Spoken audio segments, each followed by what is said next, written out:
भगवान राम के मंदिर की प्राण प्रतिष्ठा अयोध्या के अंदर हो गई है।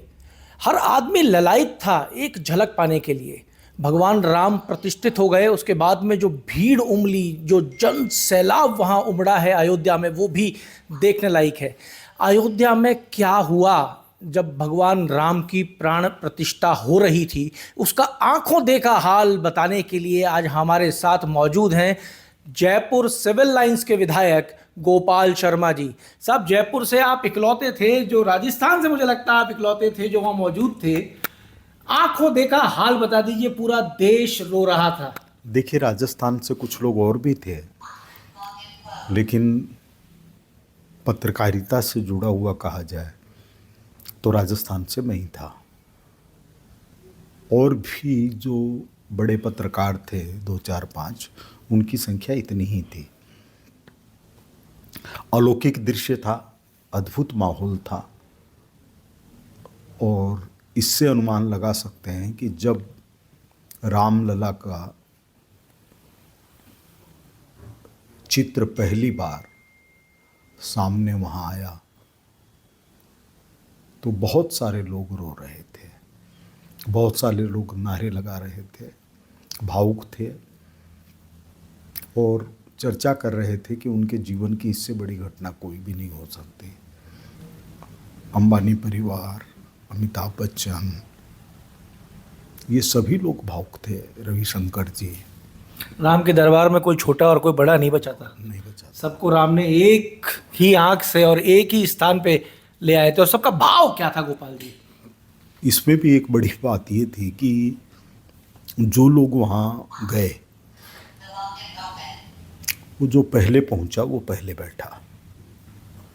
थोड़ा सा तो ध्यान रखा गया कि किसी को असुविधा नहीं हो, लेकिन सबके लिए अल्पाहार, भोजन, आते समय भगवान का प्रसाद सबको वितरित किया गया। और साधु संत बड़ी संख्या में थे।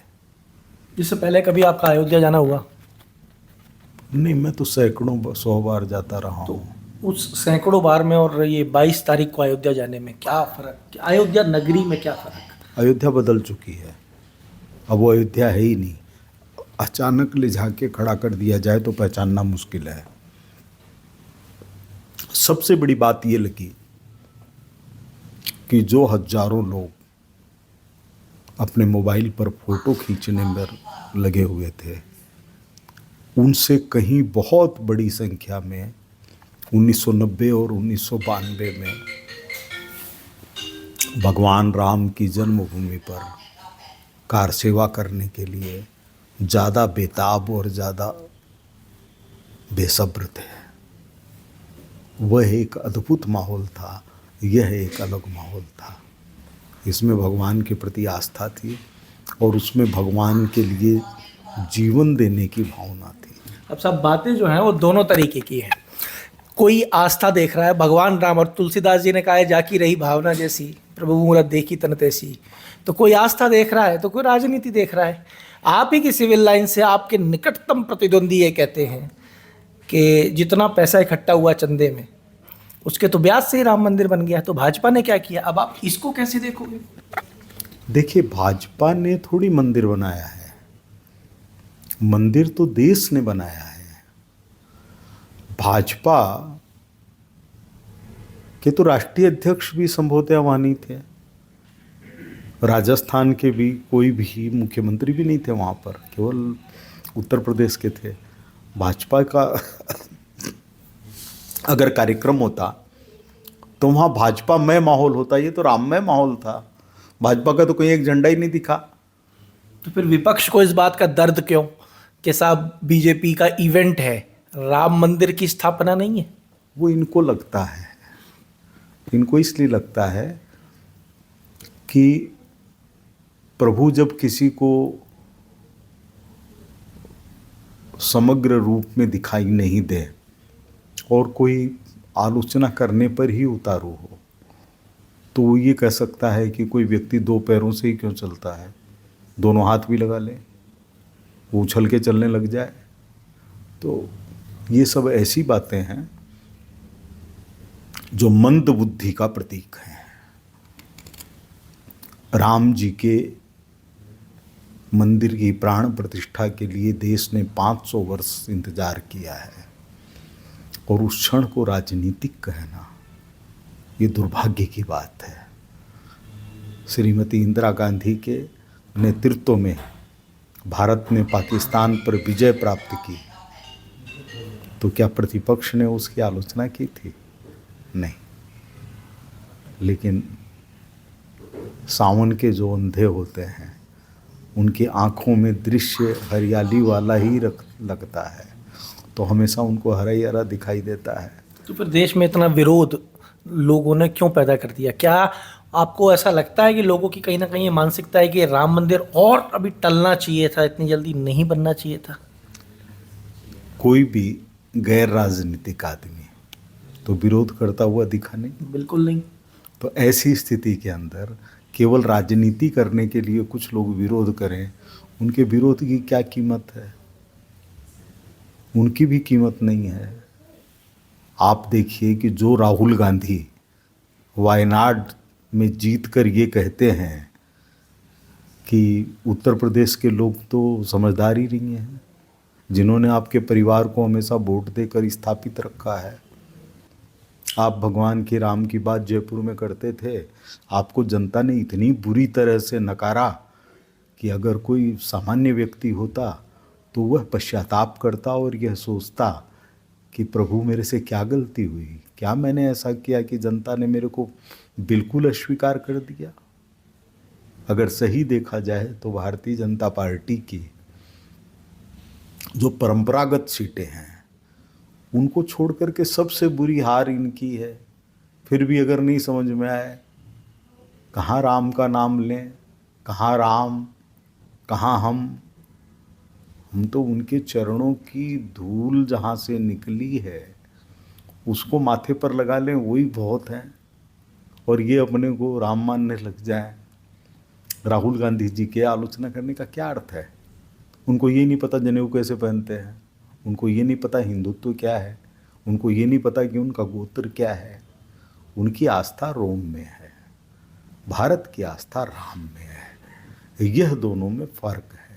यहाँ रोम रोम में राम है, उनके रोम रोम में रोम है।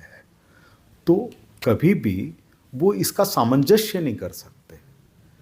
जैसे अगर वो पुष्कर में डुबकी लगाने आए तो कभी दिखेगा कि वो हाथ जोड़ करके पुष्कर तीर्थ से प्रार्थना कर रहे हैं कि हजारों वर्षों से यह पुष्कर तीर्थ हमारे देश के धर्म में आस्था रखने वालों को शरण देता रहा है। नहीं कर सकते कि है ही नहीं। मैं आपको बताऊं कि अगर यह कहूं तो गलत नहीं होगा कि गांधी परिवार के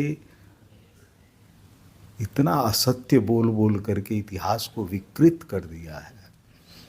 हम लोग बचपन से जवाहरलाल जी को देखते आए हैं। नेहरू जी कहते थे, गांधी जी कहते थे, आज भी नेहरू जी बोलते हैं। लेकिन मैंने उनकी जीवनी पढ़ी तो उसमें उन्होंने लिखा कि फर्रुख सियर बादशाह हमारे वहाँ गए कश्मीर, और उन्होंने उनके परिवार की प्रतिष्ठा और विद्वता देखकर उनको आमंत्रित किया। मैं इसकी जांच करने ही कश्मीर चला गया तो पता चला कि फर्रुख सियर कभी कश्मीर ही नहीं आए। तो इसको क्या कहेंगे?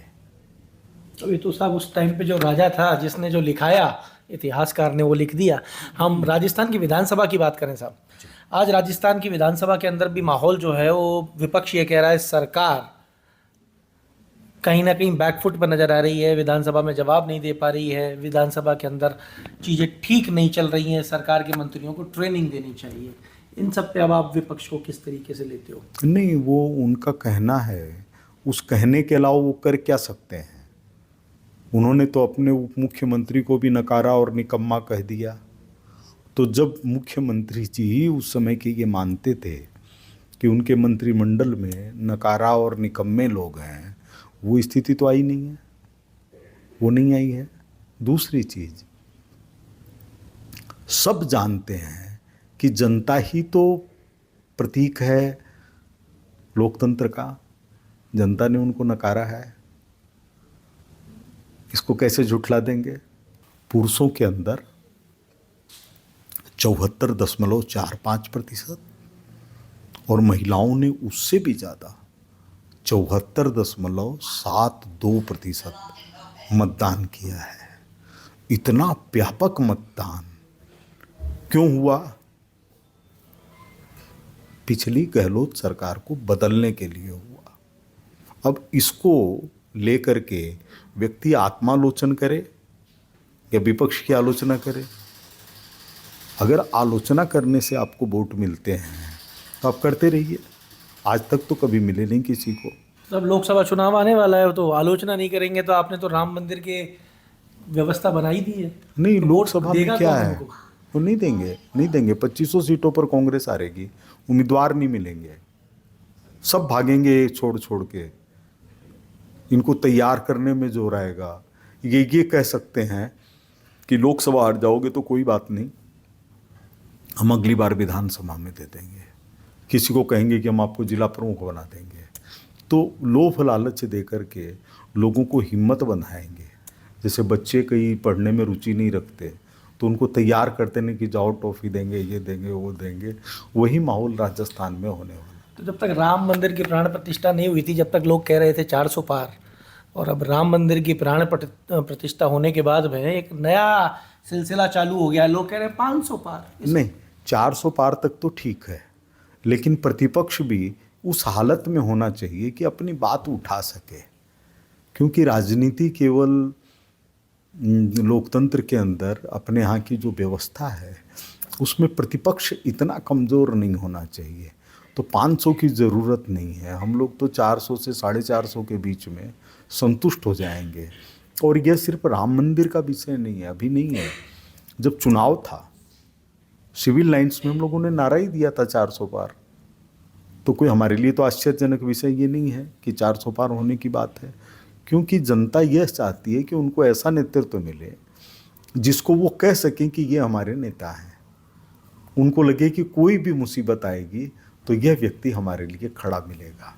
क्या आज मोदी जी के अलावा किसी और व्यक्ति की तरफ जनता देख सकती है?